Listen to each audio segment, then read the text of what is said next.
Good day to you. Welcome to another episode of the Fighting Men of Rhodesia YouTube series.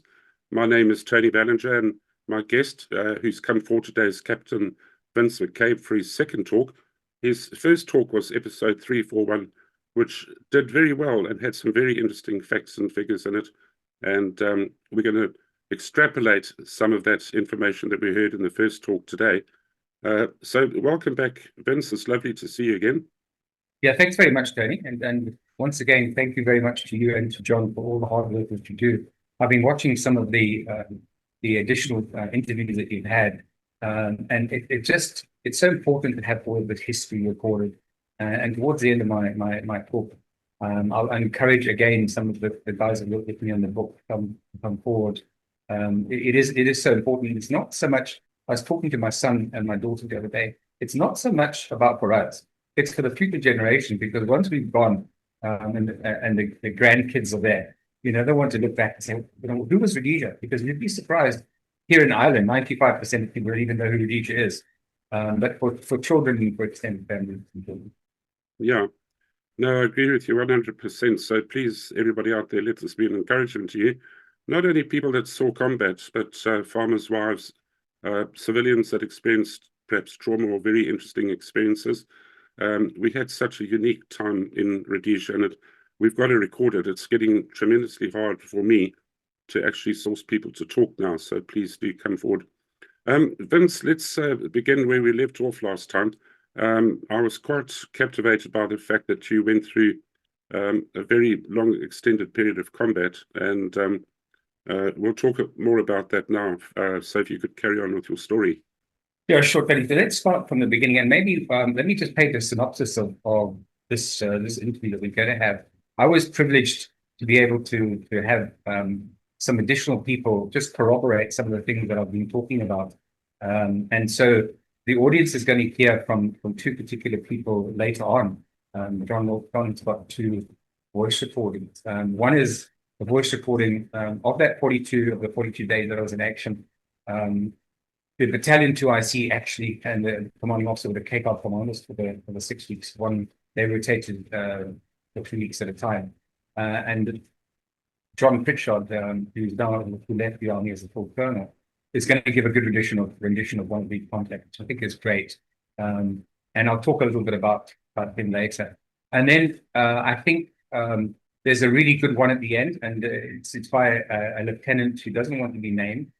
Because he's still active in Zimbabwe, but a thoroughly professional officer, and remembers very clearly the final contact that I was in when we killed 21 out of 22 tours, and he was responsible actually for calling in the OP. Very specialist, very difficult to get in on an OP during this particular period, and I'll talk a little bit about that. And I think his voice recording is about 8 minutes. It's very fascinating. He has an excellent memory, and that actually will build up to talking about that combined fire force with the South Africans and the Rhodesians together. It was a really very good contact and a very successful one. And I'll talk a little bit about the principles of these contacts as well, because it's not about just people on the ground. And it's very well people like myself and stops and so on. But unless you have a real good combination of different types of leadership, then these things don't work out very well. I'm going to start at the beginning. So essentially, I had 3 different sets of fire force during the 18 months, or just after 18 months that I was in 2RAR. So one particular portion of 2RAR, and then, as you know, I went to Special Forces and we came back for the second one where we had the 42 days plus the South African stuff. But let me just start at the beginning. And most of my action took place in what was known as Operation Repulse, which was on the southeastern border. And my very first contact, my first 6-week contact, was about, in fact, it was 6 weeks essentially after being commissioned. It was April, May 78 fire force.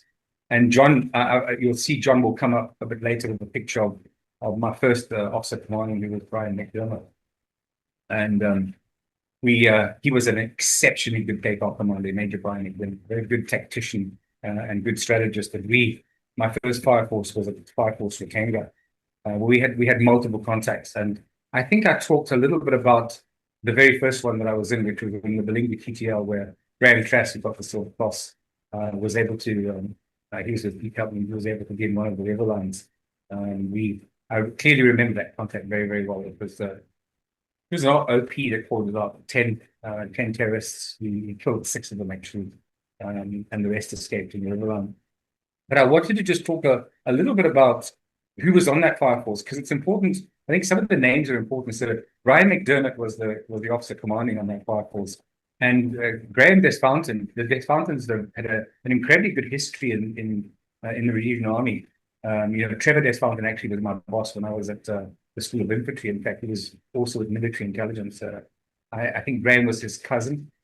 He was a 2IC. And then we had 3 platoon commanders. Lieutenant Kate Shruma. Now, Kate was a ex-Salute scout. He came up through the ranks. He stayed on in the Zimbabwean army, and I think he actually made it to brigadier. He was the 10th platoon commander. He was quite a skilled fire force guy on the ground, and I think he got the MLM.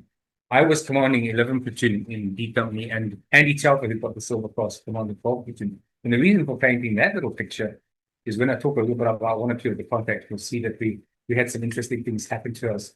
But I think right from the beginning, as I said in my last discussions, the African soldier, what we call the AS, was an extremely aggressive soldier. And I never was in a situation where I ever found that my soldiers were lagging behind me. And if anything, I think I said in that very first contact, they were exceptionally aggressive, even more than me, obviously, because I lacked the experience. But it was wonderful to have such great troops. And that was the very first time I was shot at point blank range. I think I did say that earlier on. What happened was myself and Andy Telf and Kay were called into a very late afternoon sighting. I think it was actually by the Salute Scouts. And it was, I think it was the Miranda TTL, if I'm not mistaken. And by the time we got on the ground, if it wasn't getting close to dusk, it was getting to dusk. And that was unusual for us to be out so late in the afternoon. And I can recall we basically had, I was sweeping through a village with a river line on the right-hand side of it, a very sort of small river line.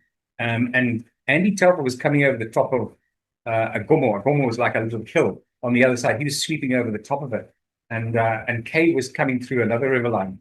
And I had got to the village and I heard Brian McDermott say, "Get ready for pickup." So I switched off. So first of all, I was on the wrong side of my MAG gunner. So normally what happens in a stick of 4, you've got your MAG gunner on your left, you're next to him, and you've got 2 trippies. I got somehow around the back end of my troops and was standing on the right-hand side with my hand placed on my FN, waiting for Andy Telfer to come across the top of this little hill so we could meet up. And right next to us was a nice landing zone to get up. And I heard this rustling, and I thought, oh, well, okay. Must be Andy coming over. And the next thing, this group spread out from, as I said, I think about maybe 2 meters, and fired around at me, and I saw the flash, and he missed me. And I actually got on the radio, and I started swearing at Andy Telfer, because I didn't know it was I just saw this flash.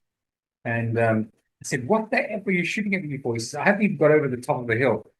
So the lesson is learned is never switch yourself off in any contact. That was a hell of a lesson that almost cost me my life. And I think that's the horror of war. And the very next day, Andy Telfer almost got himself killed. We were in another contact, and he got caught between some tours. I can't remember if it was 1 or 2. Ran into a cave, and he was trying to get next to the cave. And as he crossed to try and get into the cave, the tours fired at him, and the round actually hit his FN. So as you know, you're holding your FN like this. There's a little protection mechanism around your trigger, and the round actually hit his trigger and ricocheted off the trigger. So that's a little bit of the folly of war, Tony. Let me give you a funny story as well about that time as well. So I like doing the funny stories. It depends. I didn't think it was funny at the time, but about a week and a half into that fire force, Brian McDermott called me in and said, "We're going on an external trip, but I can only take 3 officers with me. And the bad news is that you're going to have to remain behind because you're the most junior officer." Well, I complained, no end. You can imagine, gung ho, just turned 21. I need to go. And basically, he said, "No, you stay behind because I've got good news for you. You're going to do all the 406 inspections." Now, 406 inspection is a long. All your vehicles, your 25s, your 45s, have got to be inspected every month, and you don't want to be doing that sort of stuff. It's horrible as an officer. because you go into detail of all of these things. And so while the guys went off, they actually went off to an external operation in Mozambique with RLI and SAS. I stayed behind in Rhodesia with the troops and did 406 inspections for 3 days, ticking boxes on vehicles, which wasn't very good. But I wasn't a happy camper. Yeah. But sometimes that's what happens to you when you're a young officer. The other thing that happened on that particular contact is I learned the importance of being two things. When you get on the ground on a fire force operation, one thinks that the KPAR commander is in absolute control of what's going on, but you've also got to have your maps with you. You've got to map them very carefully. And me and Andy Telfer almost had another incident where we almost got into some serious trouble with some terrorists, where one particular call sign misread his map. So I cleared a river line and was moving on to another one, and the troops that were clearing were coming behind me to clear through. Thought they were clearing the same river line as me, and they were actually in the wrong place because they had misread their map. And I always found it was very important. I don't know how RLI operated, but in RAR I always had my maps with me, and I was always watching what river line I was in, where I could, if we weren't coming under fire. And these are the sort of tactics that one learns, and one learns to be speedy on your feet with that sort of stuff. But what I remember about those 42 days, and that finished in May 78, was it was a very remarkable success. I think we killed over 45 TERs during that particular period. But as a very first introduction to Fire Force, an introduction to African soldiers, and the ferocity of some of them was remarkable, and really set me up for how I would lead troops in the future, and to watch out for what was happening around me. These are very valuable lessons, and I'll talk a little bit just now about how some of those lessons don't work out and people do get killed. So a very fortunate first 6 weeks, Tony, and that was the end of my first Fire Force operation. But I just wanted to say that Brian McDermott, who's no longer with us, Major Brian McDermott, was probably one of the best KFR commanders that I served with. He had an excellent tactical and strategic outlook on Fire Force, very well respected, and very calm under pressure. So I was very fortunate to have a very good OC as well to start with, and he was always very keen to pass on his skills, to the extent where there were times where I almost became a KCAR commander as a second lieutenant, just given the fact that he was trying to push me towards that. And I thought he was a great officer. Mm. Wonderful. And what happened after that, Vince? So my second Fire Force operation was in July 1978, and we were based at Port Victoria, and that's where I wanted to talk a little bit about the death of Bruce Thompson. Bruce Thompson got the Silver Cross of the Rhodesia posthumously, and again it brings back it's meant for the grace of God stuff. So what A Company 2 RAR was commanded by Andre Dennison, and they were due to go on Fire Force on the 28th of June 78, go on R&R on the 28th of June 1978. And our company, D Company, we were based at Zaka. We were taking over from them, and we were supposed to be at Fire Force Charlie in Port Victoria at about 6 o'clock in the morning, just before first light. And what happened, as you know, in Rhodesia in June, July, you never get any rain. Mm. And for 2 days, it just rained and rained and rained. And if you know that sort of Zaka area, it's just the roads are just dirt. And we got stuck in the mud. The whole company got stuck in the mud. I was designated as stop one, and my platoon was right at the front of the point by the OC meeting. We just couldn't get up. We dug ourselves out, I think, by about 9 o'clock. By the time we got to Fort Vic, A Company had been deployed, and Bruce was stop one. And what happened was he got into a river line, and there was a terrorist sitting in a tree, which he didn't see, and killed him, shot him through the throat, and shot his MAG gun through the throat as well. And it was just for the grace of God. That could have been me. And Bruce was an exceptional soldier. I think Bruce was probably one of the oldest guys ever to get commissioned, but very, very aggressive, wonderfully well thought of. And as I say, got the Silver Cross Mm. uh, posthumously in that. A Company was also an extremely aggressive company. Many of their young platoon commanders got awards. So from my course, Chris Vincent got a Bronze Cross for the Legion. I think Alan Thrush got an award, who was also there, and Bruce Thompson. And of course, as you know, Andre Dennison had the Bronze Cross of the Legion, the MLN, and the MFC Ops. A very good operation. Andre Dennison took that particular death very, very badly. I can remember that evening sitting with him, and it wasn't a good conversation between him and I. We actually had a little bit of an altercation, which I won't go into, but he took it very, very badly, and I'm not surprised. And I know that Bruce's troops quite badly. Mm. We carried on have you got any questions on that, Tony? No, I was just thinking of Andre Dennison the other day, actually. A tremendous loss of that man, wasn't it? Yeah, yes, I think Andre was an exceptionally good strategist, fire force operator, and I think he was a very aggressive soldier. I think he did have his weaknesses, and so certainly, like we all do, we all had our weaknesses. But as his troops, both his troops and his officers thought exceptionally highly of him. I was on a couple of fire force operations with him. I think his tactical ability was very, very good. And as you know, he came from the British SAS as well. I do think there was a story about Andre. Who was this guy? Field Marshal, what was his name? Field Marshal Carver, if you recall. I think it was 77 when those idiots, Owen and the rest of them, turned up for that internal settlement. And they tried to outrank everyone by sending Field Marshal Carver through to Rhodesia. And I think he met Andre Dennison, and he actually refused to shake his hand. So I think he might have thought that Andre was a spy for Rhodesia, but yeah. Well, I think those very lofty levels of rank, they don't like shaking hands or meeting men of a much lower rank. It's very much a class, a military class thing. Like, well, I think he knew him quite well. Mm. I think he knew Andre, and I think he knew Andre's background. Carver, I've read a little bit about the history of him. I don't think he was particularly brilliant.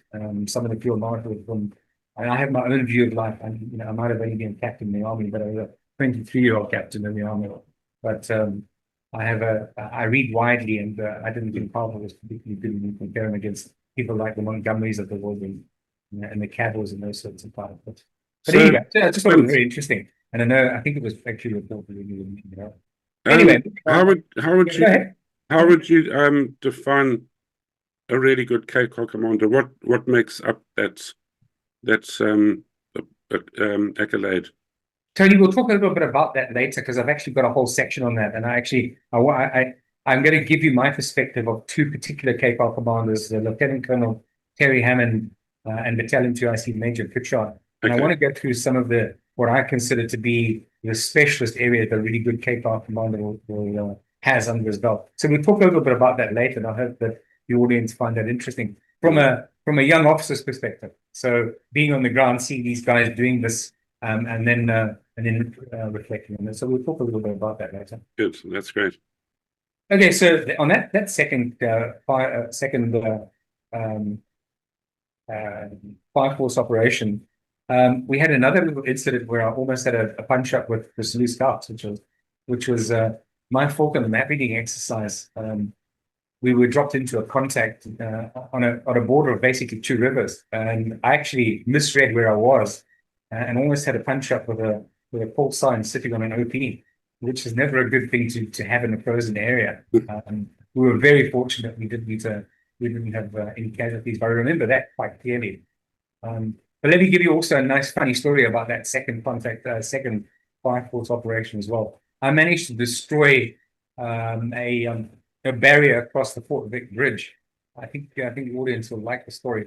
So I was at the officers' nest. The Fort Vic officers' nest was in town, and the airport was about 15 km outside of town. and about 10 to 6 in the morning, I get in my 2.5 and I'm driving, speeding down towards the to the airport. And the next thing, I just see this barrier just explode in front of me. And I was sitting right at the, with a 2.5, you're actually quite high up. And I didn't realize in the evenings that actually with the curfews on, the police closed both roads in Fort Victoria. So I destroyed the barrier. I get to, oh God, I get to Fort Vic for the early morning briefing. And there's the commissioner, commissioner of police for the area. I think he was a superintendent, saying, some blooming arsehole broke the bloody barrier and destroyed the barrier. I put my hand up. So, that was me. He wasn't a very happy little boy because he had to get the barrier fixed. But who was Brian McDermott. I was watching him out the corner of my eye. I actually thought he was going to explode with laughter. He thought it was so funny, but the police commissioner wasn't a very happy man. Happy chappy.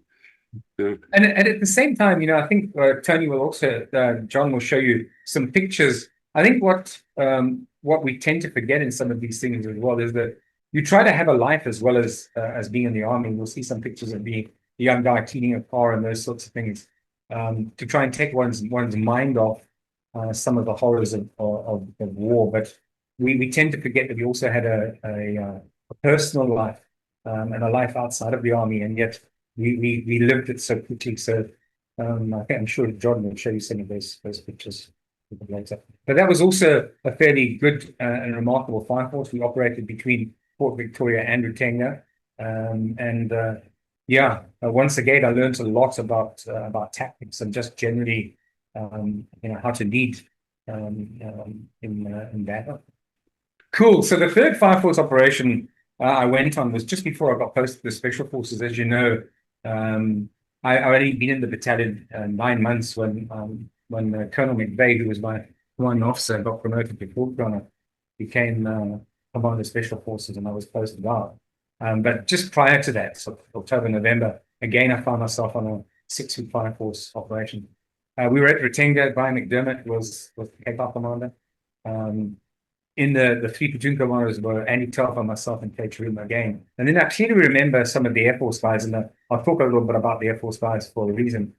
Keith Spence was actually in the Cape. Keith was I think he had a wonderful later on. I think he had a wonderful career in aviation. I think he went to South Africa. If I'm not mistaken, I think he went to Qantas. But he was an exceptionally good Cape pilot. And in the GCARs, guys sort of from my sort of era were Mike Kruger, who was a really good pilot, Bud Coprop and Rich Skinner. And I'll talk a little bit about some of those personalities just now. But they were great fun.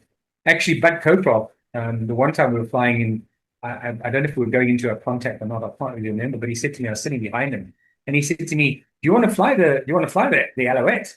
I said, what?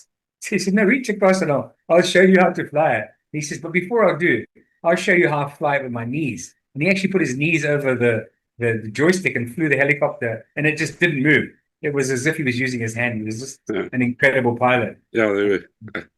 Our Rhodesian pilots were actually great.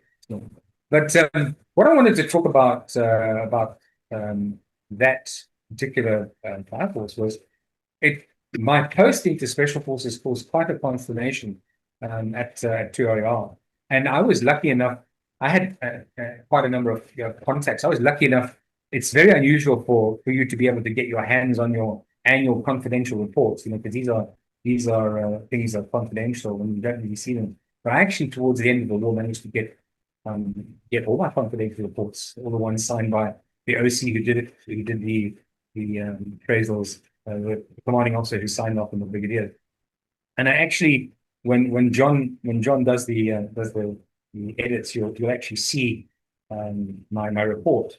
And I just thought I would read a little bit about this report. And this was Brian McDermott in November writing into my confidential report, and he says, Second Lieutenant McCabe joined the company at the beginning of the year and has proved himself to be a capable officer. He takes a keen interest in his platoon and thus gets the best out of his men. Second Lieutenant McCabe had just been posted to Special Forces, which is a pity, as he requires more regimental soldiering to mature into an above-average command. On occasion, Second Lieutenant McCabe lacks confidence in his own ability, but this will improve as he gains more experience. If he maintains his present standards, Second Lieutenant McCabe has a very bright future in the Rhodesian Army. Then the Colonel Puller, Ian Puller comments, Second Lieutenant McCabe is a keen young officer who's developing very well. It's considered his posting is premature, may adversely affect his efficiency. He does need more regimental soldiering. And then Brigadier Jacobs just put nil. And I think the point I wanted to make about this is that not everybody in the officer corps sings from the same hymn sheet. Colonel McVeigh insisted that I get posted. I personally believe, after 9 months, I was very young to be going to some, particularly I think to special forces. I certainly would have considered maybe going for an SS selection after 18 months or so in the army. But I have to say, those 3 months that I spent there taught me a lot. But I realized that not every officer is lined up. Sometimes when you're a second lieutenant, you think, oh, geez, the generals and the colonels and the brigadiers and everybody else is thinking the same thing. They're actually not. And I think when I look at that confidential report, I think what it says to me is that people were looking after my career. They were trying to point me in the right direction. And as a young officer, one does need lots of regimental soldiering, and certainly not 9 months of it. And I think that's why, as soon as Colonel McVeigh was promoted to brigadier, I immediately was posted back to 2RL. But I thought that was very interesting. Yeah, what do you define as regimental soldiering? That's just been in a regiment rather than in a special force environment? Yeah, yes. So essentially, what a young officer should be doing is, he should, as a regular officer, you spend 18 months as a second lieutenant, and then you automatically get promoted to lieutenant after 18 months. So you were all promoted on the 10th of August 1979. Now, generally, you're expected to stay with the battalion unless you're a really high flyer, until you get to junior captain, and then you maybe go to the school of infantry. If you're a high flyer, you might get to be an instructor at the school of infantry when you're a lieutenant, but that's generally unusual. Generally, you spend, become a captain, and if you are good, you'll move on to another unit, and that generally will be the school of infantry or something like that to give you some specialist stuff. And it's to learn the intricacies of what a battalion really does, how it works. And I think it's a great thing. And many of what you're also expected to do as well is some people get to captain and become 2 ICs, or senior captains will become adjutants. So I think it's a wonderful thing to do. And generally, you should be spending 3 or 4 years at a regiment before you're moving on. Generally, from my experience, reaching the rank of a captain is more or less when you're going from being led to now being the leader and starting to decide to other men what has to be done. You can do that on a smaller level as a subby, but now you're getting into bigger stuff, sub-major, the majority route, Yeah, I think that's right. And just remember, as a regular officer, you're starting to do a number of things. So, for example, you'll remember from my last talk, when I became a lieutenant, they started to push me into doing specialist courses. I did the 106 Reporters Rifle Instructors course. Other guys did mortar courses. Then the next real checkpoint. Just remember, Tony, that these things are designed to push you up to general rank, right? So you're as a regular officer, at some point, probably 10 or 15, maybe 20% of you are going to get on staff college. But your first checkpoint is lieutenant to captain examination. And those come generally after about 3 years of being in the regiment. And then your sort of academic results will check. Then the next real checkpoint is your captain to major examination. And it's the results of those things, those 2 things, plus your combat team for honor scores, which I talked about earlier. That will sit with senior officers, and they will decide, well, this guy looks like he's got the brain power to go to staff college. And staff college is the defining point. If you pass staff college, you're generally going to make it to general rank at some point in the future, after 20 or 22 years. So there's all these checkpoints that need to be to overcome, and people fall off. At those sort of points, you'll find some people, they might have done a regular cadets course and then become a regular officer. but they plateau out at major, and that's the plateau point. So if you get to lieutenant colonel, then you're going to make it. You generally have passed off, or you'll make it through. But there'll be many guys that will plateau at major, and they'll become quartermasters, or they'll go into services corps, or they'll go into elsewhere, and probably retire after 20 years. Okay, so let's go into the 42 out of 42 days operation, Tony. And that was the March, April 79. So I came back from Special Forces in late February, beginning of March, and then I went straight on to the Fire Force. And this is a different type of Fire Force. Whereas the very first time we started to have what was known as combined Fire Forces. And I had the privilege, I came off a series of phone calls with the man I admire very much, and who had a lot to do with my career. And that was a man called Colonel John Pritchard. Now, John was a major. He was the Battalion 2IC of 2RAR, and the commanding officer was Lieutenant Colonel Hammond. And you'll hear John Pritchard a little bit later talk about one of the contacts that he recalls from these 42 out of 42 days. But the combined fire force was a concept that I understand, and I think it's true, that John Pritchard and Terry Hammond came up with, which was not to deplete the companies of a whole company to go on fire force. The war was just getting too hot. So what we did is we drew platoons out of each company.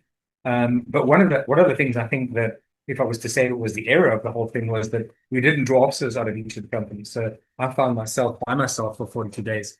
And John will talk a little bit about that during the interview.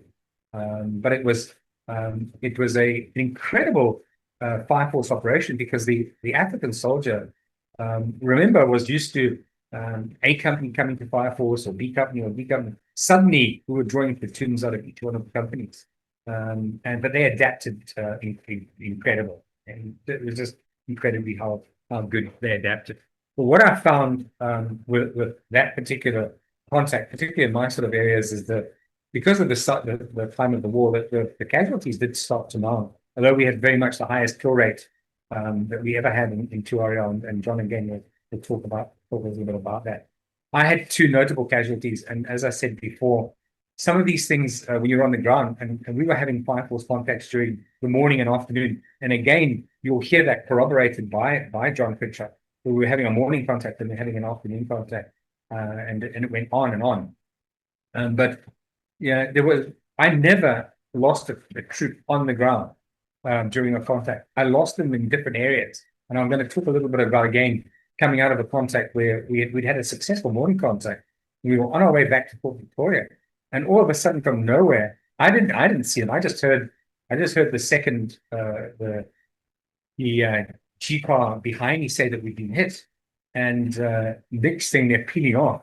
What had happened was we just flown past a group of terrorists, and they'd sprayed the helicopters. I was in the lead helicopter, so the K car, myself, from a G car perspective, and then two others.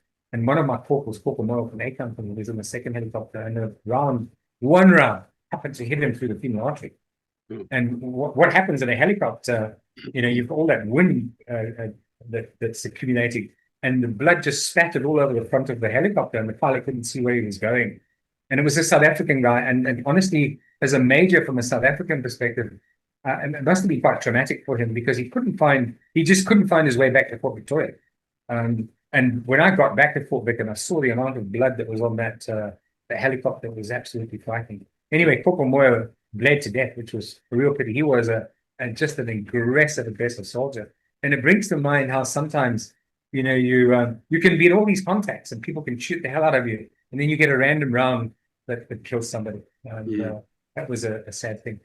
And then the very next day, we were in a contact where, and I'll talk a little bit about, this was for some reason, we only had 2 sticks on the ground, and I can't recall the reason why we only put 2 sticks on the ground, but I can remember getting into this particular LZ, and we weren't even out the LZ, and I could hear the rounds coming over us.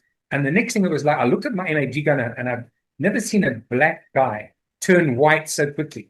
And he looked at me, he just said, Ishe. And I looked down at him, and I could just see blood coming out the back of his bum, and then he'd been shot. So he was literally 2 or 3 inches from me, he'd been shot through the penile artery was coming out the back. And the good news is the officers, we used to have the morphine, the Sosagon, and I got the Sosagon into it, and we had a drip, pulled him out, got him into the helicopter, went back into the river line, and I had to stick on the other side of the river line. I had 3 guys on my side, and next to me just came, I could see where they were sitting on top like a very tiny hill, and there were 3 or 4 of them. And we were coming under some really sustained fire, and I managed to get my other stick around the right-hand side to basically outflank them and put down the sustained fire. And then they started to run, and I ran after one. I got him. I shot him as he was running. He was running in front of me, and I shot him, and he dropped. It was like, I thought, where the hell has this guy gone? And as we got up to him, he'd actually fallen into an ant-hole, and he was holding a grenade in his hand. One of those, I think, I might be wrong, but I think they're called a POM Z. You've got to screw the cap off and then you pull it. And he had it in his hand, and there was no way I was going to go and grab this terrorist out of there. So called up the KCOP commander, and he says, just leave it in there. And that's what we did. We just left him. I think we got him, and we got 2 others. Yeah, we got the 2 others. But again, well, we just came under. The casualties just started to mount. And then that afternoon, that next morning, we had another contact where a group of terrorists ran into a cave, and I think there were 2 or 3 of them, and I ran after them. And I recall this cave as it had a sort of front entrance, but at the back there was like a hole in it. And I thought, right, I'm just going to chuck some white phosphor grenades in here. That'll get the guys out, and then we can just take them out if they come out. Well, I must have chucked 2 or 3 white phosphor grenades in there, and they weren't moving. And so the one thing that you learn, you don't go and send your soldiers into caves. So I thought, okay, right, off with my kit. I'll get my 9mm. I'll go into the cave and see if I can get these guys. Well, I got to the front of the cave, and I came under some fire. And I called up the KCOP commander. He said, don't bother. Have you got any bunker bombs? I don't know if you remember these, Tony. We had the 1 kilo bunker bombs. So they're quite big things. And that was it. Went to the back of the cave, chucked it in, blew the shit out of the cave. I wasn't going back in there because it's all very well to be a hero in a cave until you get yourself killed or you get your troops killed. But one thing we were taught is never, ever delegate stuff like that to your troops. You're the officer, you go in and you get it sorted out. But that was fairly traumatic. But those bunker bombs were fantastic. And at the end of the day, better to be alive and fight another day than be a hero and die because you thought it was great to get an award. Yeah, Crumbs, that's something I don't think I'd have the guts to do that, Gary, because you're a total silhouette, aren't you? Well, you are. You can't. I realized that straight away because you're sitting right because they can see you. For sure you are. And there was nowhere for me to go. When I got to the front of that cave, because I took all my webbing off, all I had was my 9mm. And I got to the front of the cave, and as I looked in, I could see there were like 2 or 3 or 4 different sets of rocks, and the fire was coming right from the back.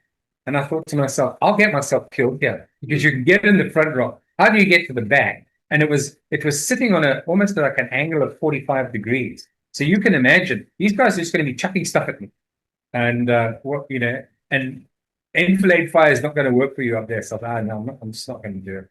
And sometimes it's the right decision to make. Absolutely, yeah. Bunker bomb's a good one. Right. So let me give you a really funny story as well. So I can't remember if it was the next day or the day after. We pre-positioned ourselves we were at Rhodesia. We pre-positioned ourselves at Buffalo Range. I was on the deck. I'd come out of stop 1 and was now in the parrot deck. And we strapped in. And while we were at Buffalo Range, we loaded up these 20mm cannon rounds. We're going to take them back to Rhodesia to as sort of backup for the KCOP. And we're all sitting in there, we're all piled in. Get the 20 more rounds all into the cockpit, and we're ready to rock and roll. And also, what the pilots had done. Do you remember those old sky shots on the Dakotas? You'd plug them in, and you'd go across to the TTLs and say, don't support the terrorists anymore, or support the Rhodesian army, or big microphones. And what they did is these microphones had massive electrical tubes you connected up in the deck to some sort of connection. Anyway, so I'm got 15 troops and we're trundling down the airport of Buffalo Range, and I look up and I just see the smoke billowing out of the the cockpit. What the hell? Just before takeoff, the brakes come on, and I hear the pilot say, "Abandon aircraft! Abandon aircraft!" Oh, shit! So I jump out and I take my troops out, and we're all running. And, it was like a Laurel and Hardy movie, running down the main runway of Buffalo Range. I look around and I see the smoke billowing out of the cockpit there. And what had happened was that the pilot had left the connection to the sky sharp on, and it had sat right next to the cardboard boxes of the 20 mil, and it was burning through the 20 mil box. Oh my word! So if we'd been airborne, we'd be dead. We'd have been finished. So very, very fortunately fought it just before we took off. But Good Lord! But those are the sort of things that had happened. But what also was interesting about those times, Tony, I think I mentioned it last time, is fatigue definitely set in. And it set in not just with the Army, it set in with the Air Force. And I was flying with Terry McCormack, and we come back from a morning and afternoon fire force. And I am in Retenga, you're pulling in, and the Cape had just parked, and Terry was coming up behind it to park his G car, and I was sort of just relieved that we were back and looking forward to my first beer. Next thing I see, the tail rotor blade of the K car just disappeared. Oh God! What Terry had done is he had misjudged parking his G car behind the K car, took the tail rotor blade right off the K car, which was not very good. And it just brought to bear in mind that it's not just the Army, but the Air Force were really getting fatigued, because those guys, they only spent 2 weeks at a time before they went on R&R, but they were flying every single day. And so you can imagine they were doing 2 weeks. I did the 6 weeks, but they were coming under strain. But the great news about our Air Force is by the next day, we had a tail rotor blade fixed, all nicely balanced, and the planes were flying. But that's incredible. Yeah, the guys can make some funny mistakes. There must have been mental fatigue on the aircraft as well. I mean, that's really stressful work. Yeah, look, I can't tell you. I just know that, we just had wonderful techs. We had wonderful, if you think about turning so up goes the Dakota, because that evening they flew the Dakota up to Salisbury, picked up that spare part, got it down, and got that thing balanced, and that aircraft was flying. And I can't recall that the aircraft was taken out of service before Terry went back on R&R. So no, it probably took some mental fatigue. But those LOS, they could take punishment. Honestly, Tony, those things could take plenty of punishment. And you could shit out of that thing. I think somebody did a study on the performance of the Rhodesian Air Force in terms of turnaround compared with other air forces, and it was just remarkable where we stood right at the top. To have kits ready, hunters ready, there might be a longer turnaround. In other places, we just had to make a plan happen. That's right, and I think what a lot of what started to happen was the intuitiveness and the initiative of some of the commanders. I mean, I won't go into lots of detail, but if you think about some of the explosives that we came up, those bouncing bombs and those sort of things that were designed by some of our Air Force officers and some of our technical guys designing spare parts themselves because they just couldn't get it, was unbelievable what the Rhodesian Air Force did. And as well as I think I talked a little bit about our old parachutes as well. Those parachutes that we were jumping out of were Sadiak Mark 1s. They were the old World War II. And I don't know if you know, but they were packed by women in the Rhodesian Air Force. So those were going back to Salisbury in New Zealand and repacked. And 100% of the time, those things were opening. There were not to my knowledge, except I think there was one fatality that we had in RAR, and that was during it was a paracourse, and I think it was a container jump by one of the African soldiers. And I don't know whether it was a parachute or whether it was a container, but those things were opening 100% of the time. And they were old stuff, and they were being repaired because they would be, I told you about the one time I got caught up in a tree, and I don't think I described it enough. That tree was a huge tree right at the top, and by the time I got down with my parachute, it was ripped to pieces. And those women were repairing those damn things and putting them back into service, and you could actually see patches in the webbing.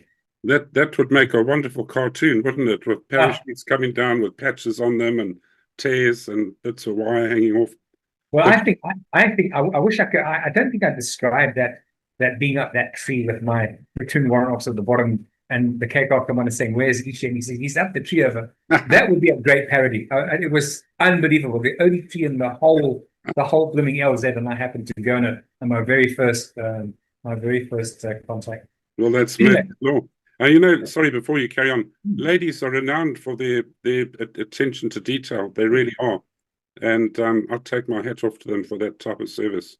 Well, you know, during paracourse, we actually visited them to go and see how they were packing them, because paracourses were done in USA, and they were just incredibly. The women of the Rhodesian Air Force were just incredible people, and they were all colored. You know, so there were Indian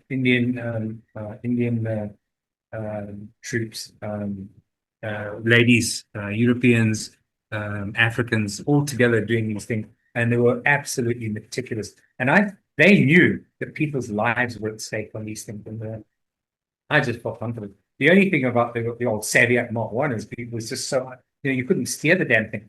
So yeah, and I had I think I told you I had quite a bad accident in one of them. In fact, just because of the wind, you weren't supposed to be dropped at more than 15 knots. So the damn things were unsteerable, but they were a very reliable parachute, and it's great to have them. At least we can jump over it.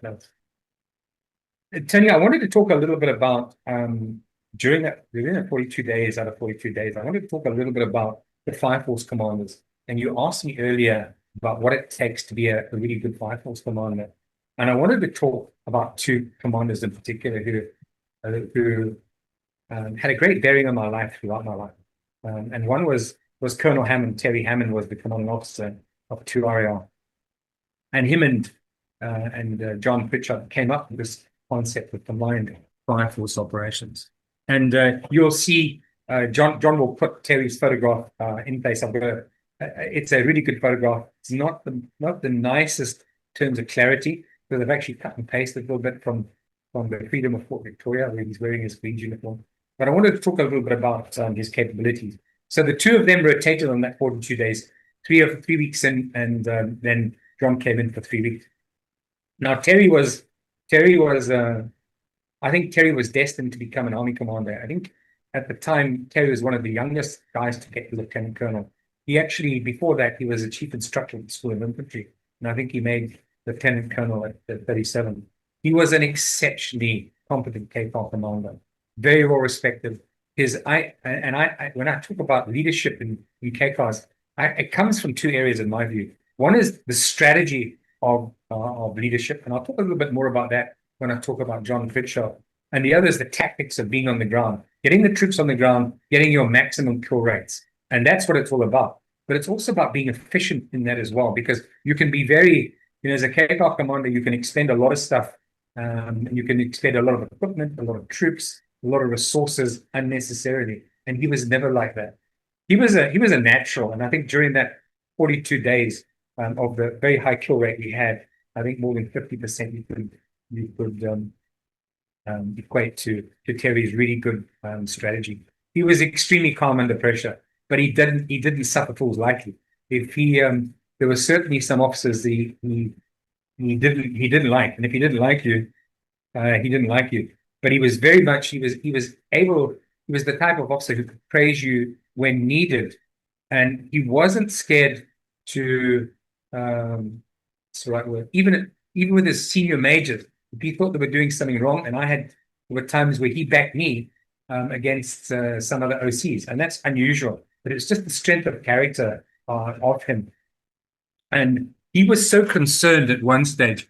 And when I talk about the leadership of commanders, whether they're KFAR commanders or whether they're company commanders or whether they're battalion commanders, is their ability to understand people and to have people at the best of heart. And I can tell you, during that 42 days, where towards the end, I was taking huge strain. I think physically, mentally, this was during the times where, we were wearing shorts. I was wearing shorts in the bush. So I'd have all these tick bites, and I'd be getting massive amounts of ticks and being in contacts in morning and afternoons. And it was prolonged. And I remember him saying to me, I came back, it was a Friday afternoon. He said, "I'm calling the brigadier and I'm going to cancel Fire Force. You guys are exhausted. You're exhausted. That's it. We're done." And I had to beg him. I said to him, "No, sir, don't do it. I'll be okay." He was going to cancel Fire Force. Now, how many How many commanders are going to do that? How many guys are going to phone up a brigadier and say, "We're just not flying tomorrow. Our troops are exhausted." And he was that type of person. Um, and unfortunately, Terry left the army in '81 when there was the sort of mass exodus of people, and he died of a heart attack thereafter. And he was just early into his 40s. I think he would have had a tremendous civilian career. But I just wanted to point out he was just an incredible person. Also, when John does the edits, you'll see I've included a link to the KCAR, just as a background, and it's a very nice little sort of 50-second discussion on the KCAR for those of the subscribers who may be in foreign countries who don't really know what a KCAR is. I think John will put that together. But I just thought.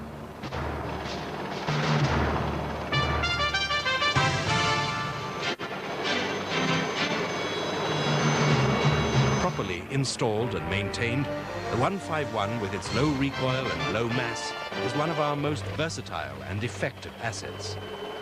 Optimum tactical application is achieved at a height of 800 to 1,000 feet at an airspeed of 65 knots. Firing at a rate of 700 rounds a minute, the cannon has a muzzle velocity of 720 meters. But I just thought talking a little bit about Lieutenant Colonel Hammond was the right thing to do, and I was privileged to have somebody like him on that 42 out of 42 days. Right, so let me talk about the second KCAR commander, and this is where John Pritchard's discussion on one of the contacts will come into play very soon. So John Pritchard was 2IC of the battalion, and he took over from Terry after 3 weeks. John again was an incredibly high flyer, and somebody who I looked up to very much. He left the army in '83 as a full colonel. He was Colonel G. I'll talk a little about what Colonel G what she was. But I'd rate John probably as one of the best KCAR commanders that I served with. And I think there's three things. If you want a successful operation, you really want to bring a successful operation to the table, you've got to do three things in a 5-year operation. First of all, you've got to have a good call-in from an OP perspective, from an observation post. So whoever sitting on that OP's got to call the helicopters in and direct the troops to where the terrorists are. Secondly, you've got to have a very competent KCAR commander who understands the strategy, the terrain that you're in, and then I think you've got to have good leadership on the ground. And I think from a KCAR perspective, John had the tactics and the strategy to be just an incredible KCAR commander. He kept confident and he kept calm no matter what pressure you were under. And he was, when I talked about that time where I almost got myself killed in McCabe, it was John as well who said, don't do it. Just get the bunker bomb up and go and blow the shit out of the guy. It was also in that same context where I talked about my MAG gunner being wounded so badly. And what John would do is I would ask John if I could go down to Buffalo Range, so from Rhodesia to Buffalo Range in the evening, and go and visit my MAG gunner. And John would lend me his staff car. I'd put 3 troops in the car and we'd disappear down, go and see my troopie, take him food. And John was always there just from people's perspective. And I think one should miss that as a leader, is that this ability to have this deep respect for your people at heart is something that I always appreciate from me. John went on staff college. He actually became the youngest lieutenant colonel that we had in the army. He was 33 years old, and then became a full colonel at 34 and a half. And you'll see some pictures of John sitting with some of the RSMs at 2RAR, but just an incredible person. And after John will probably put in the voice recording of John where he talks a little bit about a particular contact. And I think John undersells himself in this contact. We talked about, got overhead, and I could see this was going on. John's whole strategy, because on this particular contact we had 100% kill rate, and it was down to John's ability to figure stuff out. And when I talk about the efficient use of resources, you'll hear John say something which I think is critical. He got overhead target very fast and realized that he could get the terrorists boxed in. So we had, if you think about, we had three G cars and a DAC. He declined to deploy the Dakota because he knew that given the circumstances he was in, he was confident that he could get the TERS killed without having to deploy all the resources. Now you can imagine when you think about it, how much that saves money, time, resources of not having to do that. And so he was incredibly good at thinking about not just kill rates, but thinking about efficiency of resources under extreme stress. And he talks about the tenacity of what he calls the AS, the African soldier, in his contact, and it's very true. He was the type of leader that emboldened troops to go through that extra step, to be aggressive, to close the deal, and to close the kill. And I hope that when you listen, or when the audience listens to his voice recording, that they appreciate the power of him. So, and you'll see there'll be a final picture of John in his colonel uniform, looked very resplendent. He left the army as Colonel G. Now, Colonel G is the senior colonel that reports directly to the army commander. John passed out very high on the staff college, and Colonel G is essentially the senior staff officer to the army commander. And it's likely, well, if you get to Colonel G, your next role is probably brigadier and then through to general rank. So John was an exceptional high flyer, and I wanted to just pay tribute to John. He keeps a low profile, but I would rate John as one of the best KPAL commanders and one of the best leaders I served with, and he always had my best interests at heart and the troops at heart. And I think it's well worth just mentioning John in this discussion. Thanks, Vince. My last posting in the ZNA was at Colonel G at Army Headquarters before retiring in May 1983. In 1978-79, I was a Battalion 2IC of 2RAR under the late Terry Hammond, with our attack headquarters established on the airfield at Rhodesia, south of Fort Victoria. One initiative of the COs was to have a composite fire force based at attack headquarters under command of either the CO or 2IC. Sticks and paratroops were drawn from the different companies so as not to denude any one company of too many troops. This was a remarkable example of how quickly the AS adapted to the different commanders. This fire force had amazing success and again proved how ruthless the AS were in combat. In our first month, we accounted for the highest number of TERS ever in 2RAR, 44 killed and 6 captured. Two members I recall being exceptional were Vince and Sergeant Mapai. There were numerous others who every day in combat performed over and above the call of duty, but unfortunately time and age prohibit me from remembering their names. One particular call-out comes to mind, a turkey shoot as I'll refer to it later. We had returned from a morning contact only to be called out that afternoon to a sighting of 6 TERS in the Miranda TTL, just west of Rhodesia.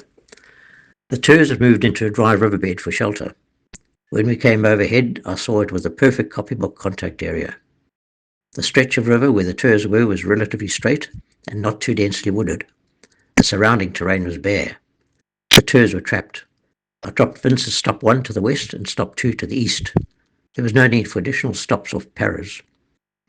Once both stops were in position, we began to close in on the TERS. I instructed stop 2 to remain in cover and to shoot on sight, while stop 1 slowly moved down the river line, sandwiching the enemy between the two stops. One TER endeavoured to escape, but was soon accounted for by the KKR gunners 20 mil. Resistance from those in the river line was limited, and it was not long before it was all over. We had 100% kill. The AS again proved how adept they were at fire and movement. That night the bears were on me. Other call-outs unfortunately were not that easy, and resistance was often much stronger. End. Yeah, I think I know I like reading a lot about military stuff and histories of wars, and I think where Montgomery was an exceptional officer, not so much because of his tactics, which were very controversial, but that he was a man that, although quite cold, was very aware of his men's needs to boost their morale. And the first thing he did in North Africa was to make sure that the guys got their mail from home. It may sound something trivial, but if you settle a man's psychology about everything else, then you can focus on the task at hand. And I think it's maintaining your troopies' morale is very, very important. Well, you know, John, Tony, I was going to say to you that you hit on something that's quite close to my heart, and it's called the 10 Principles of War. It's something that you learn as a young officer or a young officer cadet. And let me see how good my memory is. I'll try and see if I can wing it in here. So the 10 Principles of War are essentially the 10 words of concentration. It's a concentration of effort, good administration, and that's what you talked about. So that's making sure people are well fed, get their mail, etc. That you have their best interest at heart. Secrecy, economy of effort. So what I talked about, John, not throwing the whole fire force into operation. You really don't need it. Offensive action, being very offensive, being flexible in your operations. So being able to say, how does things look on the ground? What do I need to do to be flexible? If something goes wrong, do I have plan B, plan C? Good maintenance of morale, which is very, very important. Good selection and maintenance of an aim, supremacy, and economy of effort. I think that's the 10 principles. I might have messed up one of them. But in all of those things, if you can have these things as a leader thinking about those, generally you'll be in a situation to win. And that's what it's all about at the end of the day as a commander, is being able to win under any circumstances, even when the situation is turned against you. Can you find a way to get yourself out? First of all, can you protect your troops? And secondly, can you turn a bad situation into a winning strategy? And that's what I think, that 1% of the population who really is successful in life do. We're all positioned with bad things in life. We all have bad things happen to us, for sure. But can you turn that around, and will you turn that around? And that's what I think is the powerful thing. And we're as good as a leader. I was only as good as my troops. We're only as good as those people who can help you, and you can help them. And that's the wonderful thing I learned about the military. Was almost those 10 principles of war and applying them. And if you're sincere about them, troops will follow you anywhere. Yeah, very much so. Now, from your actual practical experience in context, if you'd made contact and you'd gone to ground and you were in a relatively safe position before you had to make a plan to extricate yourself, would you consult with your sergeant or a corporal nearby to see that what you're thinking is something that you would agree with, or would you be the type of officer that just gave the orders on your own? I'd consult with my troopies if necessary. Did, because you'd be surprised what troopies can teach you. Yeah. And that's one of the principles of war, being flexible. Never ever. We learned very early on as an officer cadet, never make policy decisions. So don't think that you know everything. And the higher you get up the tree, as you climb from captain to major to colonel, to brigadier to general, don't think you know everything. Over time, I consulted my troopies and on what do you think, and you'd be surprised what some of these guys can come up with. So for me, it was about being flexible, and I'll take anybody's advice if I think it's the right type of advice. No shit, I was not stuck in, I'm the officer, I know everything. That's how you get yourself killed when you're troops killed. Okay, so let's give you so that sort of cuts the 42 days. I'm going to move into the one that's a little bit more detailed, Tony. And that was, I think, on my last discussion, I talked about going down to South Africa with Lieutenant Colonel Hammond and RSN Lou Hallamore, and bringing up a squadron of Pumas and 3 SAI South African nuclear whole battalion up to Utenga to come and help us with Fire Force. But I wanted to, and there's another wonderful voice recording by a young officer called, I'm going to call him Lieutenant TPH. And I'm not going to tell you who he is because he's still very well connected up in Zim, but a wonderful officer.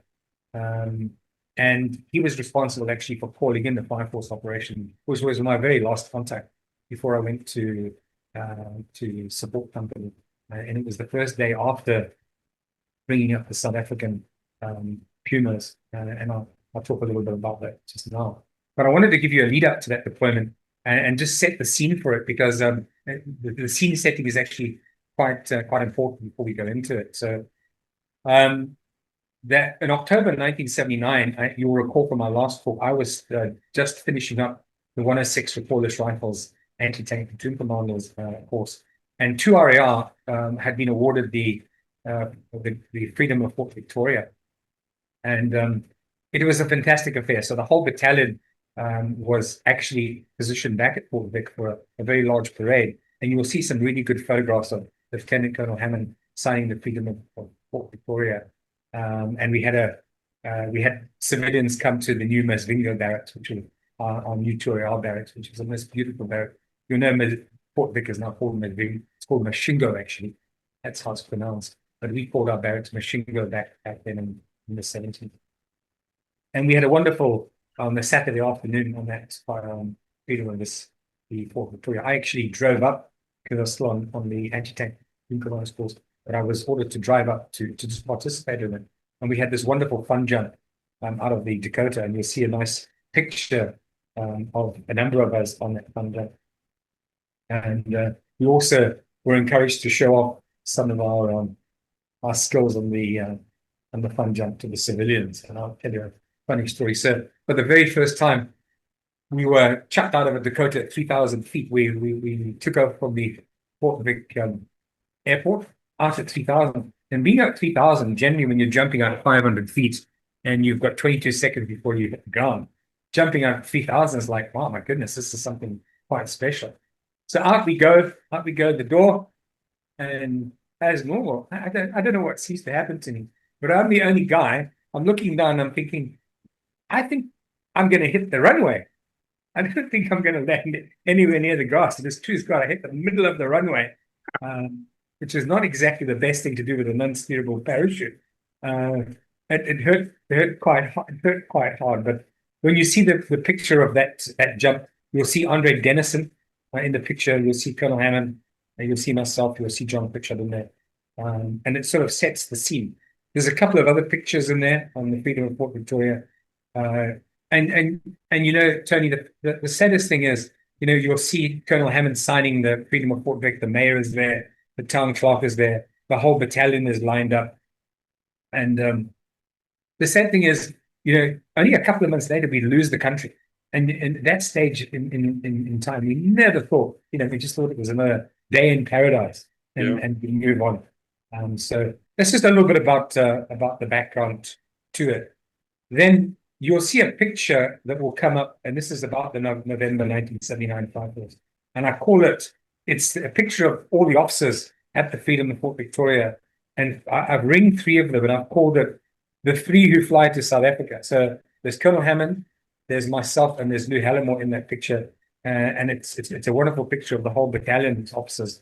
But I've just said in there, that's the three who went down to South Africa and trained the Fire Force, 3 SAI and the South African pilots on KFAR and GFAR operations. And so how did that come about? So just after that freedom of the city, I got a call from Colonel Hammond to come back to the battalion. And he said to me, him, myself, and Lou Hallimore were going to go down to South Africa, just past Messina. I think I did say that, across the Limpopo, and go and train up 3 SAI, which is what we did. So we spent a week with them. I did talk about that wonderful story of Lou Hallimore losing his pay stick. I still think that's one of the funniest stories I've ever heard and ever seen. But the wonderful thing about that was, as I said to you before, Tony, was once we got that fire force up and running, to be able to put more than 80 people in the ground was a lot. Mm. And let's talk a little bit about the contact of the 21 out of 22 terrorists that we killed. Now, this particular contact, we brought the troops up. I clearly remember we arrived late Friday afternoon. It was a Friday afternoon. It was mid-November 1979 with the Pumas, and 3 SAI had bust up. So we got most of them were there by the time we flew up, and we pre-positioned the next morning, just before first light, and we got a call out from an OP to a sighting at Nuanetsi Ranch. You'll actually see the two bags. I've put a ring around Opera Pulse, and then I've put a map in of where the actual contact happened. And sort of background to this contact was right near the Nuanetsi River. Now, as you know, Nuanetsi River is quite a large river, and it's actually a barrier. So if you, as a terrorist, if you get caught in that river, you're trying to cross it. It's a bit of a problem, especially when the water's flowing. So what happened was B Company 2 RAR had that evening had trekked into the Nuanetsi to do to do OPs. Now, at that particular time of the war years, it was very hard to get into any place down the end of the world without being compromised. There were tons and tons of what we call McCabe's. Now, for those of our subscribers and those people who watch don't know what a McCabe is, he's essentially a young man in the sort of 10-year-old to 14, 15-year-old who is a supporter of terrorists. And they're what the terrorists calls them the eyes and ears. And they are daily, morning, afternoon, evening, sweeping, looking for tracks of soldiers to try and compromise them, try and make sure that they don't get onto observation posts. But this particular officer who walked in, very, very professional, he did an evening walk-in with his platoon and managed to get on top of a little hill and observe 22 terrorists. And he called the fire force in just after first light. And that fire force consisted of K-Car with Colonel Hammond in the K-Car.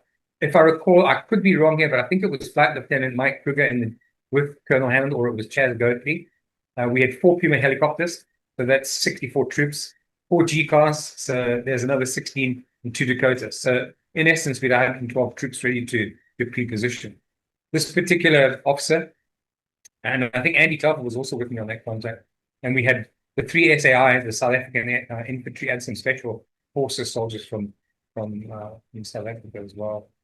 And you're going to hear, sort of this point, you'll hear that Lieutenant TPH come in and give you the voice recording. He remembers the call-in very well. He was sitting on that OP. He called the OP. He called the fire force in. He directed it skillfully and brilliantly.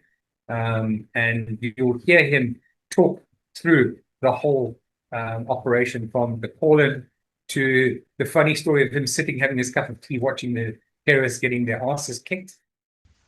In about October, I think it was 1979, B Company 2 RAR was deployed to a place which we know as Section 7 Wanezi. Maybe in those days it was called Unetsi.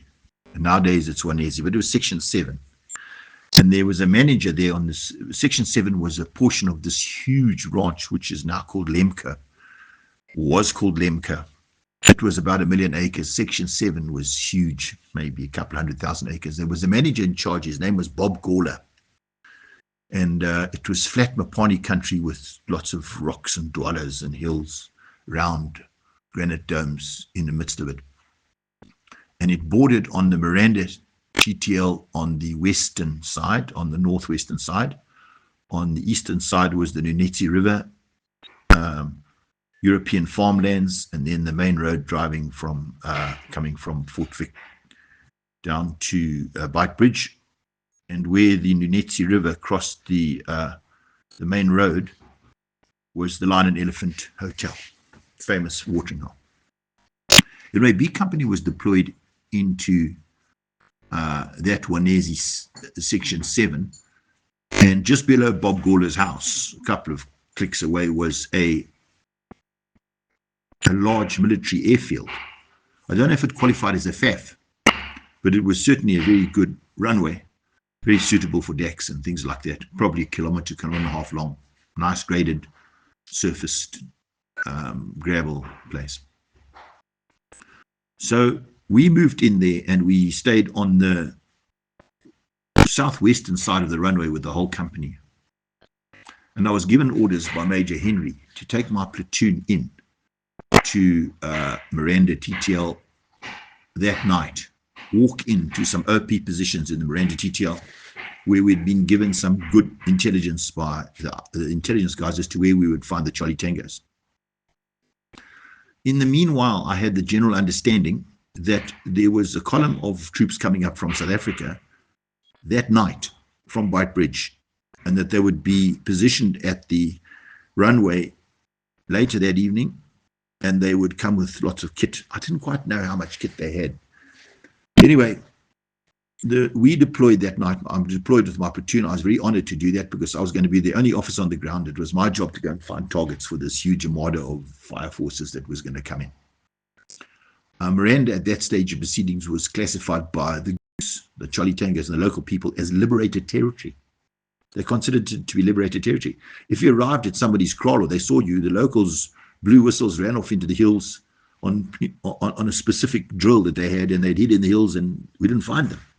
It was like going into Mozambique. And anyway, there were plenty of Charlie Tangos there. So we drove in with our trucks through this European farmland until we got within about 5 or 6 kilometers of the European farmland, Miranda TTL border. We went in with the trucks just towards last light, the lights off, driving very carefully. We stopped the trucks, turned them around, sent them back, and I walked in the last 3 or 4 or 5 kilometers into the TTL. And we were walking down the road. It was a very dark night. Walking down the road in single file with my whole platoon behind me. And anyway, we got to the TTL boundary. Must have been about 9, 10 o'clock at night. It wasn't a long walk. We stopped there, and I deployed my various sticks out into the area where we were going to be with about 5 or 6 sticks concentrated on high ground on gomos in that particular area where we'd been told we'd find Charlie Tangos. Usually I deployed my most senior call sign, the Sergeant Major, furthest away from me, and then I took the more and more junior guys in, and I used to go and deploy myself last so I could control the deployments. Anyway, the particular site we had chosen for my OP was a long sloping rock. It must have been about easily 1.5 kilometers long. It sloped slowly from the ground and went up, up, up, up, up, and then it dropped off sharply on the other side, and there was a riverine on the other side. It was at the bottom, it was flattish, but as you got towards the top, there was lots of jumbled rocks and shrubs and grasses and things like that. It was an ideal place for an OP.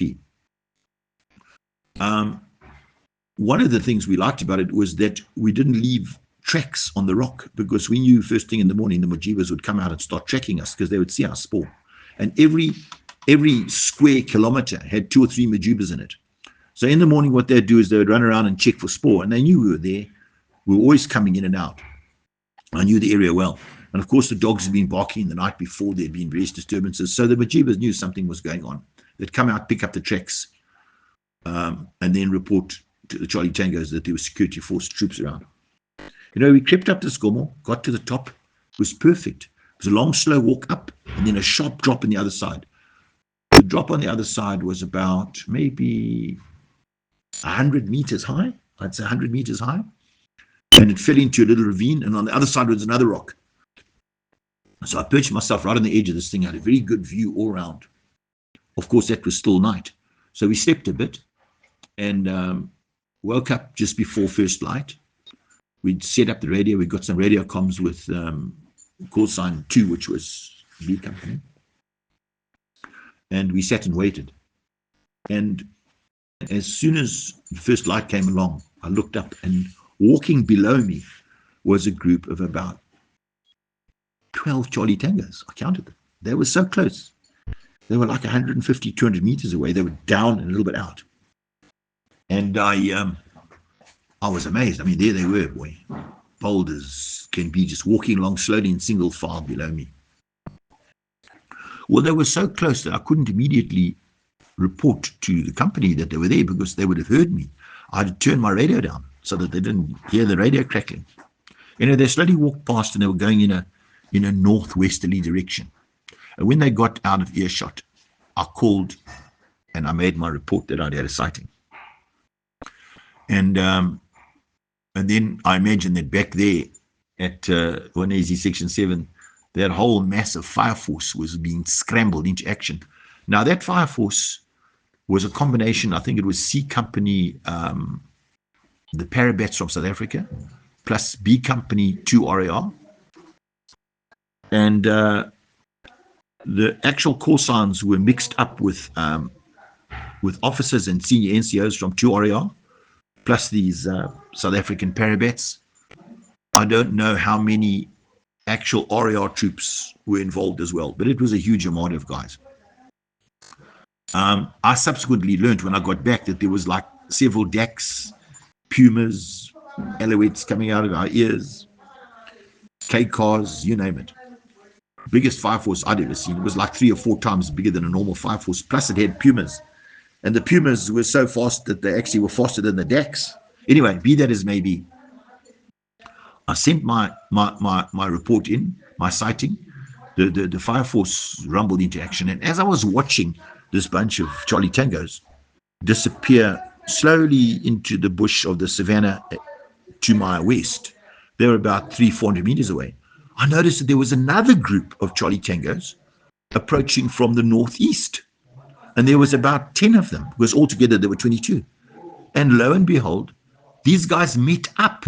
They met up and they sat under a big tree in some bushes, and they'd obviously decided to rendezvous. Well, this is brilliant. Not only did I have 12 guys on the one side, we had 10 on the other, and they had sat down and they were sitting there having a chat. At that stage of proceedings, they were probably 600 or 700 meters away from me, but I could see them quite clearly from my position. The problem I had was that as we were sitting on the top of this gomo and the sun was coming up and it was now quite light, we could see a couple of mujibas coming up from behind us, and they tracked us to this big flat rock, and they were looking up the rock. They tracked our spoor where it was soil and ground and sand. They could see where we had got onto the rock, and then they had lost our tracks. But they could see obviously where we probably were sitting on the summit of this long sloping hill, boy. And they were sitting there, and they were looking around. They were a bit scared. They were hiding, looking, congettering, and we were keeping dead still, boy. But they pretty much knew we were there. So one of them decided to run off and report to the Charlie Tangos that we were there, and the other one stayed behind to look to see if he could see us. Now, this is a bit nail-biting because the fire force still hadn't got there. They had been delayed. They didn't come as quickly as I wanted them to. I reckon they were half an hour late for my purposes. Be that as it may be, I kept worrying that one of these mujibas would run off, tell this bunch of kids we were there, and then they would scatter before the fire force got there. It was a nail-biting moment. Anyway, sometime later, maybe half an hour, 3/4 an hour after my first radio call, reporting these guys, the fire force came into action, and they came into action from the southeast, from behind me. And in the K car was Colonel Hammond. And the K car came in probably 30 or 40 seconds or a minute ahead of the rest of the armada. And he came in very, very, very low over the trees to keep his the sound signature of the chopper down. And then as he got to my gomo, he pulled up. They pulled up steeply. And I'd given them the grid reference. And as he pulled up, he shot over me. And he only had to go a couple of 100 meters. And I'd given them the lockstat. And as they got to where they thought I'd directed them, they dropped a smoke grenade out. A smoke grenade came down. When a smoke grenade comes out from the chopper, it doesn't leave a lot of smoke. It just leaves a thin, wispy trail of orange smoke. But as soon as it hit the ground, poof, there was this big burst of orange smoke. And they dropped that orange smoke within like 50 meters of where these Charlie Tangos were. And I saw the smoke go in. And as the smoke go in, I said, on target, add 50 meters right. Well, I didn't have to say 50 meters right, because by then the K car had got these guys visual, and it was just pumping rounds into these poor buggers. They were caught completely by surprise. They were sitting around in a circle, having suzz or tea or chat. I don't know what they're doing. And that K car, it was firing so much that I could see it sort of sliding upwards in the sky from the recoil of the 20mm cannons. Well, within a minute or two, the rest of the fire force arrived. And now I was sitting there on my gomo. I had one guy looking behind to see that we weren't ambushed by the mujibas or anybody else. And we sat there, and I made myself comfortable. We had tea, I had biscuits. I sat there. And for the next several hours, I just had this grandstand view of this perfect fire force scene going on. And I could hear all these guys talking Afrikaans on the radio. I could hear our guys with them. I think the sticks, they were big sticks. They had 6 or 8 guys. I think they put 8 in each side of a Puma. They came in with decks. They parachuted guys. They had G-cars. They had Pumas. They had, you name it. It was like a set-piece battle, boy. And the ground was, at that place, it was in like a big flay. There was quite a bit of bushes. There was quite a bit of thick grass. There was trees. It wasn't an easy place. And plenty of place for the to hide. And I was amazed that these South Africans, they didn't use radio procedure like we did. We were used to say 2-1, 2-2, or 2-1 alpha, 3-2, or something like it. These guys would say a pit, dis Janie, Henny, daar sy over. They all called each other by their first names on the radio. And it was lovely to hear these guys talking Afrikaans on the radio, and then hearing our NCOs and officers on the ground who were teaching these guys how to do fire force and guiding them, coming in as well. It was an amazing scene. Well, I just sat there having my tea and biscuits and sun jam, mixed jam, and enjoying this whole thing and watching it. And then at one stage of proceedings, I saw one sniveler pop out, and he sort of escaped from the circle, the tightening circle. I saw him snivel out, and I just called up the K car and I said, break, Sunray, there's this and there. Identified him, poor bugger. They detached a chopper to go and sort him out. And that was the end of it. So the count, as far as I understand it, was that I'd identified 22 guys and we came out with 21. Whether I'd miscounted by one or whether one got away, I don't know. So anyway, that night, that late that afternoon, I gathered my platoon back. We walked back to the edge of the European farmland, as we called it. Our trucks were much closer now. There was no point in being, we were already compromised, picked up the trucks. And they drove us back to Section 7, the Ford Airfield. And when I got there, they dropped me at the top of the runway. And I had to walk all the way down the runway, which is about 1 kilometer in a single file. And of course, the RAR troops always looked rugged. They had ammo belts slung around them, face veils around their heads. I was blackened up. And as we walked down in single file, these parabats were parked on the other side of the runway. There was a fence there. And all these young guys came out, and they all were just basically wearing shorts and sandals or shorts and fitties, and they all stood alongside the fence in a long line, looking at us, walking up towards them. I felt a bit shy. They thought, hey, these are the guys who found our target this morning. It was hell of a good. And in the meanwhile, I had a fox terrier. And my fox terrier always stayed with the camp. So as I walked up near these guys, I saw my fox terrier in the distance. He's playing around, and I whistled at him. I said, hey, Monty. He came running up to me, and he jumped into my arms. And as he jumped into my arms, all these South African parabats let out a loud cheer. They gave us a rowdy clap of welcome into the area because we'd done such a good job of finding them their target. Anyway, that night we had a big braai vleis. And every one of the RAR troops was told to go over there and grab a white guy from the parabats, give him a beer and bring him over and make him his buddy for the night. And we had a hell of a good party. These RAR guys and these South African, these Afrikaans troops, they just had such a good Jabulani. They were wonderful guys. They were nearing the end of about 2 years of national service. They were special forces guys. They were veterans. A lot of them were going to varsity. And so that's my whole story of what happened at Rhodesia Section 7 with that first call out. And I'm making this recording to help that wonderful officer Vince McCabe, who was one of the leading lights in bringing these guys up from South Africa and deploying with them into the bush, onto the ground on that fire force scene. I think it was about 4 or 5 hours of hard work, but essentially, now what that particular officer is not sure of is whether he counted 21 or 22, but we captured, we killed 21 of the 22. And what had happened is the terrorists had got themselves blocked between the Uneti River and the river light. So the barrier to exit was the Uneti River. And with 112 troops on the ground, I think we had 4 or 5 river lines sewed up. And they weren't going anywhere.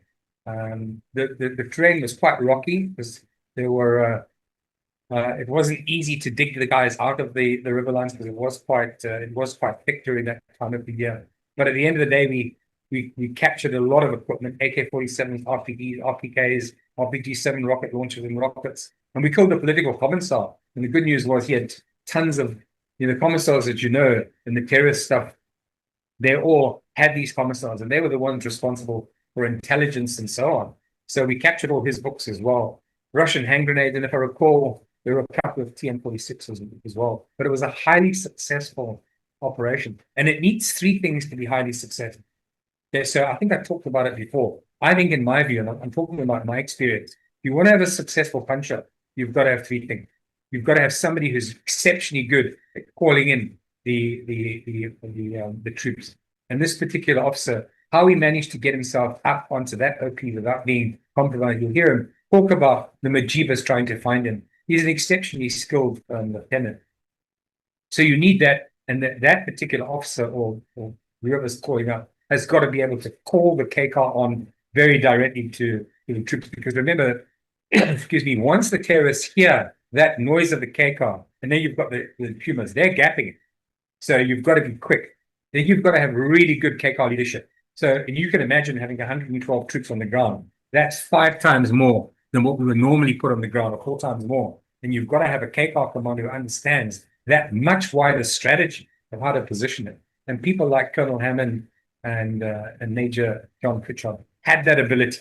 So remember, you're moving up a level from the Rhodesian G cars suddenly to having DAX, K cars, Pumas. Wonderful stuff.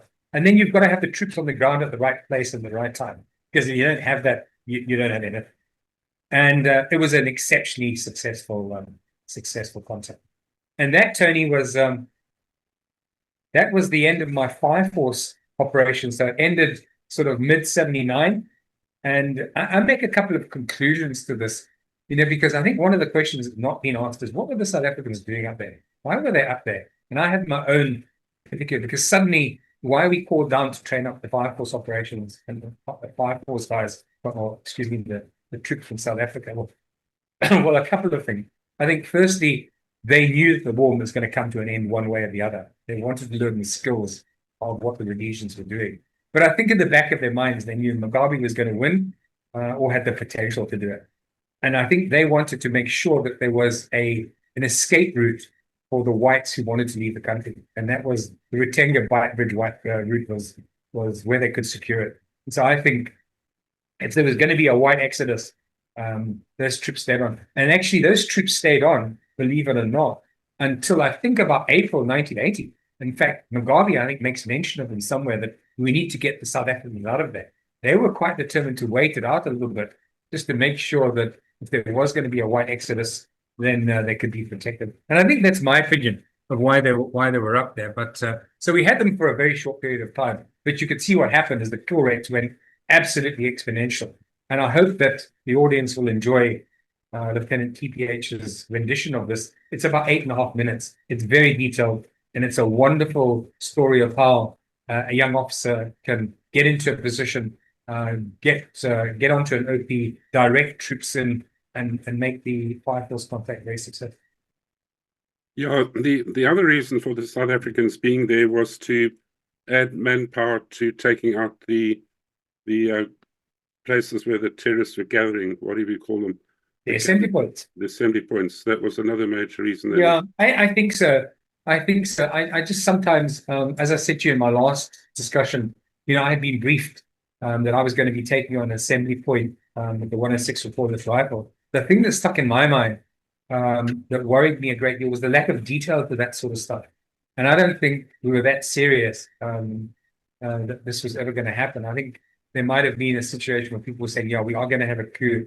But where I was on the ground, I would expect much more detailed orders and to have rehearsed an attack like that more than what we did, Tony, because you're not just going to rock into an AP and take it on. And that was one of the concerns that I had. Although I said to you that the South Africans did bring up all the other different types of rounds, like the high explosives and personnel rounds, but I would expect much more detail than what we had. So yeah, I just don't think we had the balls to go and do it. In my interaction with many guys, which I'm having through doing these podcasts and reading and speaking to JRT Wood and dozens of people, Peter Bowen, I've come across a lot of interesting little nuggets of information, and I actually saw the complete strategic plan. I think this is Op Courts, was it? Looking after the assembly. Yeah. And Yeah, the, I think the it's great forces, having a plan. It's great having a plan, but I don't know whether we're going to execute it. I yeah, I just mean, don't- the forces were all allocated, which is what I'm trying to say. And the allocation was very interesting. Some AP points had really large numbers, and the number of guys that were allocated to it were pretty minimal. Perhaps that's where the boosting would come from South Africa. I don't know, but you know, obviously we would have needed planning and all that type of thing. But the forces were not, in my opinion, large enough to take them on successfully. There would have Well, I have a different opinion. And maybe it's just my naivety. I think, and I'll give you my 10 cents with it. I think there were two types of groups of officers that we had in Rhodesia. I think we had the old officer guard and we had the new officer guard. And without being disrespectful to a lot of our senior officers, I think what we had was, if you look at the officers who were maybe at lieutenant colonel and below, who had tremendous counterinsurgency operations, who were more strategists, who were not Second World War players. I think they were much more flexible. And I think they were the officers, and I include myself in that. I think we should have taken them on. I think we should have given the middle finger to Britain and the rest of it and gone balls for it. And then seen how it was after we wrapped up Zipper and then, because we could have wrapped Zipper up. We had the troops to do that. We could have wrapped them up in the APs. You know, the problem was there would have been casualties with the Commonwealth Monitoring Force for sure. But I think we should have gone for it. And I think if I look at, without being disrespectful, if I look at some of the Colonel Hammond, the John Pritchards, the late King Parker, those sorts of guys, they had the vision. I think they understood more about what was going on in Rhodesia. And it's, you know, a lot of the more senior officers had come from the British Army, etc. The ones slightly below it, that sort of lieutenant colonel level, were Rhodesian homegrown. And I think it made a huge difference. It made a difference to their thinking, it made a difference to where were they going. And I think we should have gone balls to the wall. But that's just my opinion. That's many years ago. There's the other side of the coin, of course, that we would have been fighting the Jeebas dressed up as tours, but we don't really know what caliber they were in those AP points. I think we should have taken the risk. It's not so much, I think, the AP points, Tony, that I think we would have got it, would have been a great win for us. You know, the SAS and RLI were going to take up all the McCabe and all those hierarchies sitting in Salisbury. Yeah. And I think if we decapitated that lot, then we would have had a much more ability to wrap the rest of it up, because there were only a few of them that were really hardcore. We could have wrapped them up for sure. We could have wrapped them up. I mean, our SAS guys, our Salute Scouts, our RLI, and our RAR soldiers were more than capable of taking them on. And honestly, I don't think our casualties would have been that high. I think the APs were a wonderful place to take them all on. I think the fallout would have been tremendous, but you know, in retrospect, if you look at the fallout of the Israelis and the rest, you know, sometimes you have to take these risks. But anyway, that's all in the past. That's my opinion. Yeah, it'll be interesting for the audience to see Rob Riddell's final talk, which is coming up very soon. I've done 6 with him. He's got all the original maps of the university, the start points of all of their sort of ingress into that area. I can't remember who they were after, but it was somebody very senior, probably even McCabe. I don't know. I think McCabe, yeah. And Rex, not Rex, McCabe and Muningwaga and a couple of others. Our boys would have wrapped them up. ISS guys and our guys would have wrapped them up. It'd have been all over. It'd have been all over in an hour. It'd have been finished. Yeah. And then could have wrapped up. You know, all these guys thinking they're going to run across the border with their conventional weapons out of Zambia. Let's see. We would have wrapped those boys up as well. Going back to those South African guys that came up and you met them there, from what I've, having spoken to some of the parabats and the officers that commanded them, they were there like a day and they'd barely changed into Rhodesian uniforms and they were being deployed. It must have been a hell of an eye-opener for them.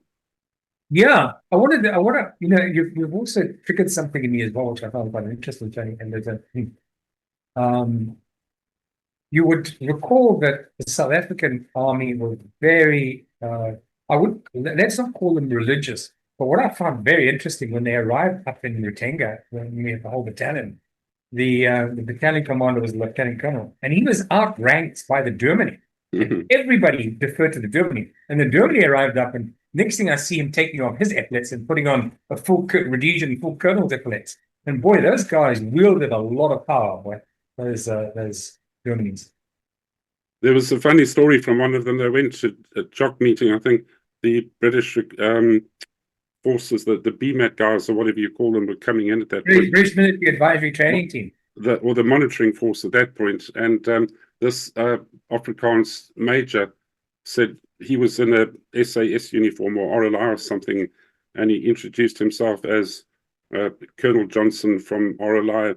And the Pommy said that, no, you're you're Major Olivier from such and such a battalion. I thought that was quite funny. Yeah. Yeah. Well, you'll also hear when you talk about these guys changing the uniforms, you'll hear this lieutenant talk a little bit about what happened after the contact. And people talk about the racialism of South Africa. We never found it, not in the soldiers.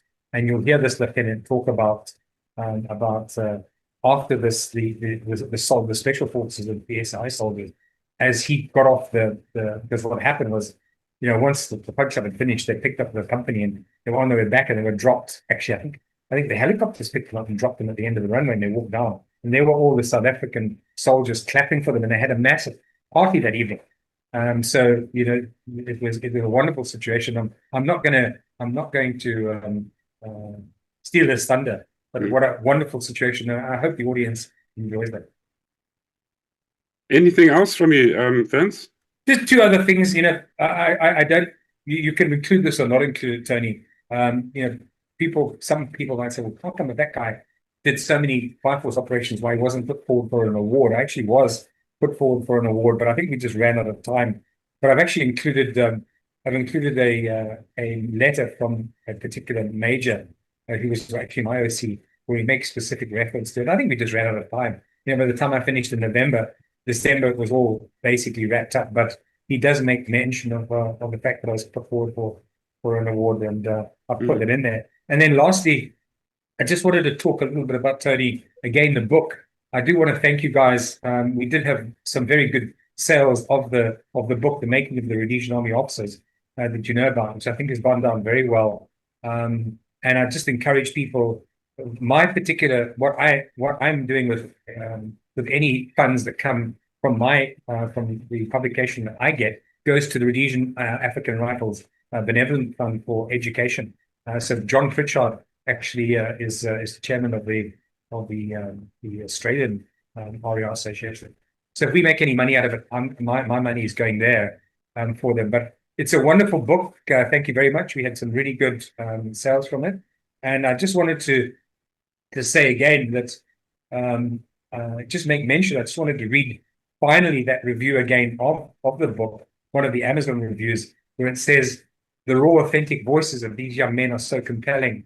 As they learn their warcraft and the course progresses, they gain insights into themselves and reveal these too, gaining in self-confidence and starting to enjoy the process of making them into officers. The many original photographs taken by one of the cadets supports their stories and gives an excellent perspective of the events described. This book is a great reflection on a time that imprinted so much into their psyche and built their individual characters, as well as being a time capsule of this aspect of the history of Zimbabwe Rhodesia. It's 355 pages, Tony. It's got 100 photos that haven't been seen before. So I'd encourage people to read it. As it comes in 3 versions. There's the hard copy, which you've got, which I sent you a copy of. There's the soft copy, and there's the Kindle. And then maybe lastly, just my last statement is, for some of the guys that wrote the book, I just encourage you guys, please, if you can come forward and give your stories. Some of you have got some incredible stories to tell. I'm not going to mention names. I know that there's one particular officer who's hoping to contact you for a second talk, Tony. But for those guys who did write the book with me, please do contact Tony. Do set some stuff up. You've all got wonderful stories to tell. And once we've gone. That history goes with us. So that's me, Tony.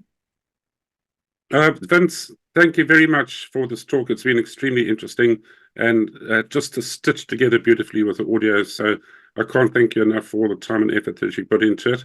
And my appeal, as usual, please, guys, come forward. We really need to hear from you. We're getting old. guys like Marilia and others who recently passed away. We've lost that story. We've lost those stories. So don't let it happen. Thanks very much, Vince. It's a pleasure, Tony. And just again, I'd like to thank you very much, and John, for all of the efforts that you put in. It's an incredible thing you guys do. I don't think you get enough praise for it, or enough of the wonderful future you have placed for the history. I'd also like to thank those two officers who've come forward in my discussion today, Colonel Pritchard, Colonel John Pritchard, and Lieutenant EPH. I hope that the audience does enjoy their voice recordings, and thank you very much again, and God bless you.